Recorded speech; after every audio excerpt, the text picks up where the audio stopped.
प्रिय मित्रों, नमस्कार एवं शुभ प्रभात। भाइयों, आज हम कुछ खगोलीय घटनाओं पे बात करेंगे। आज 21 जून है। आज सूर्य ग्रहण लगने वाला है। तो दोस्तों, मैं ये बताना चाहता हूँ, जो जितना ज्ञान मुझे है मैं उसके अनुसार ही बात करूँगा। मैं कोई शास्त्री नहीं हूँ, कोई वैज्ञानिक नहीं हूँ, एक साधारण इंसान हूँ, बिजनेस व्यापार करने वाला। लेकिन दोस्तों, ये हमारे नवग्रह हैं जो शास्त्रों में बताया गया है, और उन नवग्रहों का प्रभाव हमारे जीवन पे अवश्य पड़ता है और बहुत ज़्यादा पड़ता है। आज की जो घटना है ये बड़ी आश्चर्यचकित कर देने वाली घटना है, क्योंकि आज से 6 ग्रह वक्री हो रहे हैं। बुध, बृहस्पति, शुक्र, शनि, राहु, केतु। ये जब ग्रह वक्री होते हैं तो हमारे जीवन पे बहुत बुरा प्रभाव भी डालते हैं और कुछ अच्छा प्रभाव भी डालते हैं। अभी जो कहा जा रहा है, इस बार इनके बुरा प्रभाव ज़्यादा रहेंगे और पूरे विश्व पे रहेंगे। पहले से ही कोरोना की महामारी चल रही है, लेकिन दोस्तों घबराने की कोई ज़रूरत नहीं है। सर्वप्रथम मैं बताना चाहूँगा कि हमारे 9 ग्रह सौरमंडल में जो हैं, उसमें मुख्य ग्रह है सूर्य। बाकी जो ग्रह हैं वो सूर्य की परिक्रमा करते रहते हैं। दोस्तों, आप सबको पता होगा, बचपन से पढ़े भी होंगे, थोड़ा बहुत जो मुझे याद है मैं बताना चाहता हूँ कि पृथ्वी भी एक ग्रह है और सूर्य भी एक ग्रह है, चंद्रमा भी एक ग्रह है। बुध, बृहस्पति, शनि, मंगल, केतु, इस तरह से 9 ग्रह हैं। दोस्तों, सबसे पहले ये जानिए कि ये सूर्य ग्रहण लगता क्यों है, कैसे लगता है। दोस्तों, पृथ्वी सूर्य की परिक्रमा करती है और पृथ्वी अपने धुरी पे 24 घंटे में एक बार एक परिक्रमा पूरा हो जाता है, और सूर्य की परिक्रमा पृथ्वी एक साल में 365 दिन में एक परिक्रमा पूरा करता है, और चंद्रमा पृथ्वी की परिक्रमा करता है, ये 29 दिन में पूरा होता है। बड़े ध्यान से सुनिए, ये सारे ग्रह चलायमान रहते हैं सौरमंडल में। अब आप कहेंगे कि सूर्य ग्रहण कैसे लगता है। सूर्य ग्रहण जब लगता है दोस्तों, जब चंद्रमा चक्कर लगाते लगाते सूर्य और पृथ्वी के बीच में ऐसे समय पे आ जाता है कि सूर्य का प्रकाश पृथ्वी पे नहीं पहुंच पाता है।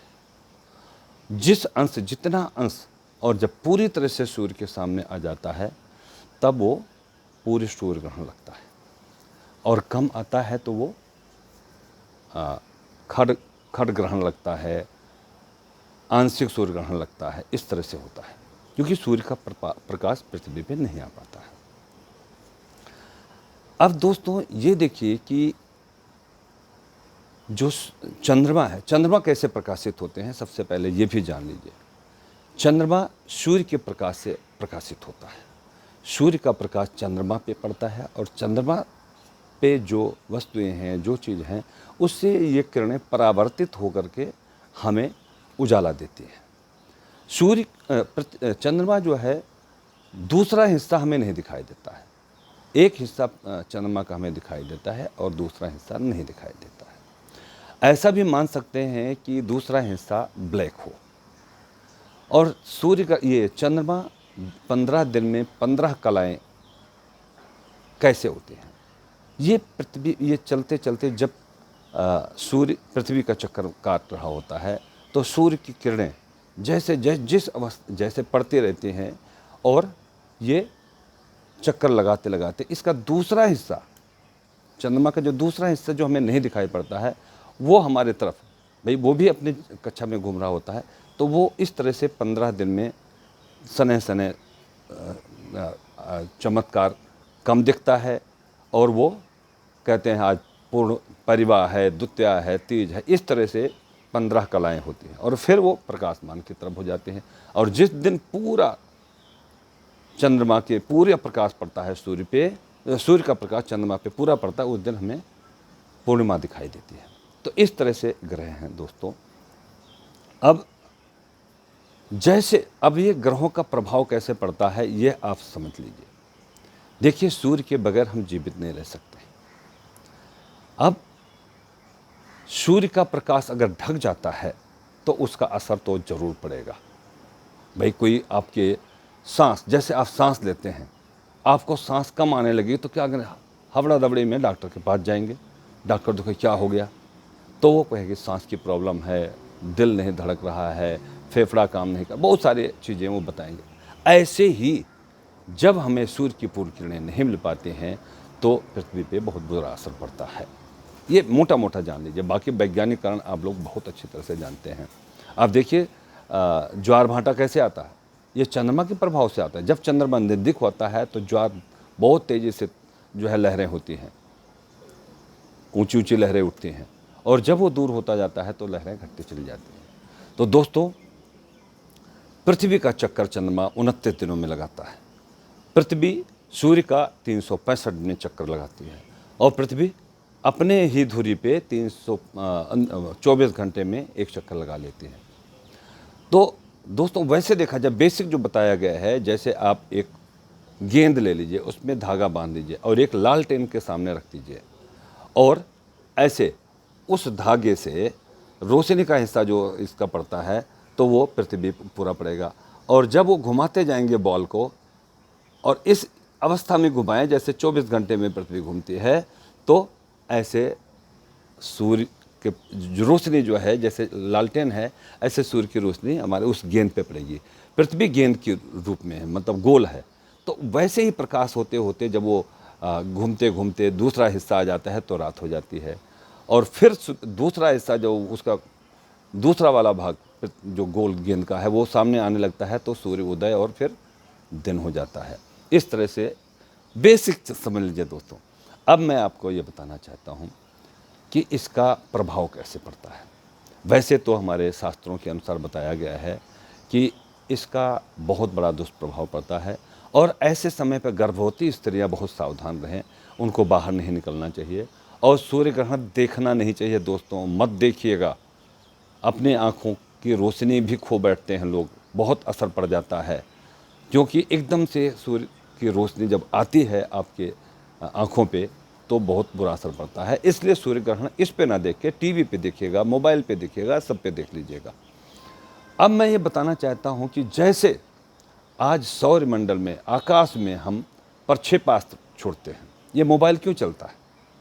आज जो हम सैटेलाइट छोड़ते हैं, सैटेलाइट की किरणें जो उससे ऊर्जा हम लेते हैं, उससे हमारा मोबाइल चलता है। बहुत सारे इंस्ट्रूमेंट, बहुत सारी चीज़ें, जानकारी हम उस सैटेलाइट के जरिए लेते हैं। अगर सैटेलाइट हमारा ख़राब हो जाए या कोई मार गिराए तो ये मोबाइल उसी टाइम बंद हो जाएगा। बहुत सारी ऐसी चीज़ें होंगी तुरंत बंद हो जाएगी, क्योंकि ये वैज्ञानिक है। अगर एक सैटेलाइट कुछ दूरी पे आपने स्थापित कर दिया है सौरमंडल में, और वो आपके जीवन पे इतना बड़ा असर डालता है, तो भगवान सूर्य जो लाखों किलोमीटर दूर हैं, और उनकी ही ऊर्जा से ये पृथ्वी ऊर्जावान है, पृथ्वी जीवित है, पृथ्वी पे इंसान जीवित है, जीव जंतु जीवित है। तो दोस्तों, बहुत छोटा सा उदाहरण है, जैसे आपके द्वारा भेजा गया सैटेलाइट आपके जीवन पे असर डालता है, ऐसे कुदरत, भगवान सूर्य आपके जीवन पे असर डालते हैं। तो दोस्तों, ऐसे समय पे जब सूर्य ग्रहण हो तो कई चीज़ें बताई गई हैं। खाना उस टाइम नहीं बनाना चाहिए, सब्जी नहीं काटना चाहिए, फल नहीं काटना चाहिए, छुरी का इस्तेमाल नहीं करना चाहिए, इसके बहुत दुष्प्रभाव होते हैं। और ऐसे समय पे सूर्य ग्रहण आज जो लगेगा 10:20 से शुरू होगा, और 2:03, कुछ लोग बताते हैं 3 बजे के आसपास रहेगा। ऐसे समय पे आप अपने घर में रहें, और मुख्यतया आप ईश्वर का भजन करें। देखिए, संकट काल में ईश्वर का स्मरण करना चाहिए। भगवान सूर्य भी हमारे ईश्वर ही हैं, भगवान हैं। तो ऐसे समय पे भगवान का भजन करें, अच्छी बातें सोचें। कभी कोई निर्णय ऐसा ना लें कि ग्रहण के टाइम पे लिया हुआ निर्णय ग्रहण लग जाता है, ऐसे इंसान पे बहुत बड़ा असर पड़ता है। मैं यही कहना चाहूँगा कि इन ग्रहों नक्षत्रों का हमारे जीवन पे असर होता है। आप जब भी कोई पूजा पाठ, जो हिंदू धर्म को मानने वाले हैं, हिंदू धर्म के सभी धर्म के लोग मानते हैं, चाँद को, हमारे मुस्लिम भाई चाँद को मानते हैं, हम सूर्य और 9 ग्रहों को मानते हैं, 9 ग्रहों की पूजा करते हैं। उनको एक वेदी पे हम जब पूजा करना शुरू करते हैं तो पहले उनके स्थान बनाए जाते हैं और उनको मंत्रों के द्वारा आमंत्रित किया जाता है कि हमारे पूजा में आइए, हमें आशीर्वाद दीजिए। और फिर पूजा जब समाप्ति होती है तो सभी ग्रहों को प्रणाम करते हैं। ऐसे बहुत सारे विधि विधान हैं। कुछ लोग जो पूजा पाठ में रुचि नहीं रखते हैं वो शायद नहीं जानते होंगे, लेकिन बहुत सारे लोग रुचि रखते हैं। और पृथ्वी भी एक ग्रह है दोस्तों, चंद्रमा इससे 22 गुना बड़ा है, आप सोच सकते हैं। और सूर्य कितना बड़ा है, सोच भी नहीं सकते। ऐसे ही जो आकाश में टिमटिमाते हुए तारे हैं, ये सूर्य पृथ्वी से कई कई सौ हजारों गुना बड़े हैं। खगोलीय घटनाओं के बारे में जानना चाहें, खगोल शास्त्र पढ़िए, वैज्ञानिकों से संपर्क कीजिए। मैं तो बिजनेसमैन हूँ। फिर भी दोस्तों, आज इसलिए इस सूर्य ग्रहण का हमने जिक्र किया है कि सावधान रहें और अच्छा जीवन जिए, अच्छा प्रभाव भगवान सूर्य का हमारे पृथ्वी पे पड़े, इंसान पे पड़े। इसके लिए हमें प्रार्थना करनी पड़ती है। जैसे कोई गलती कर बैठते हैं और किसी से सॉरी बोल देते हैं, तो ऐसे ही हमें सूर्य देव का स्मरण करना चाहिए, अपने भगवान का स्मरण करना चाहिए कि ऐसे संकट की घड़ी में भगवान सबका भला करें। दोस्तों, आज बहुत ज़्यादा हम कुछ नहीं कहना चाहेंगे, लेकिन सावधान रहें। और ख़ासकर चाइना अभी बहुत सारी चाल चलता जा रहा है, लेकिन हमारे देश के प्रधानमंत्री जी ऐसे ऐसे ठोस निर्णय लेते जा रहे हैं कि वो कांप जाएगा। में भी हो सकता है उसके भी टुकड़े टुकड़े हो जाएं, जैसे हांगकांग, वियतनाम और ताइवान, तिब्बत, ऐसे उनके भी बहुत सारे दुश्मन हैं। अगर वो हमारे दुश्मन बना करके, पाकिस्तान तो दुश्मन है ही है, लेकिन हमारा दोस्त को भी दुश्मन बना दिया है, वो सावधान रहे। हम भी उसको नहीं छोड़ेंगे। हमारा देश भी समृद्धशाली है, उसको मुँह की खानी पड़ेगी। तो दोस्तों, ये सब तो चलता रहेगा। आपका दिन शुभ हो, सुखी रहें, स्वस्थ रहें, यही कामना करते हैं। और जब तक सूर्य ग्रहण रहे तब तक आप थोड़ा सा सावधानी बरतिए, घर में रहिए, और जो कुछ खाना पीना है इस टाइम सवेरे खा पी लीजिए और आराम से घर में रहिए। जय श्री राम। आपका दिन सब शुभ हो।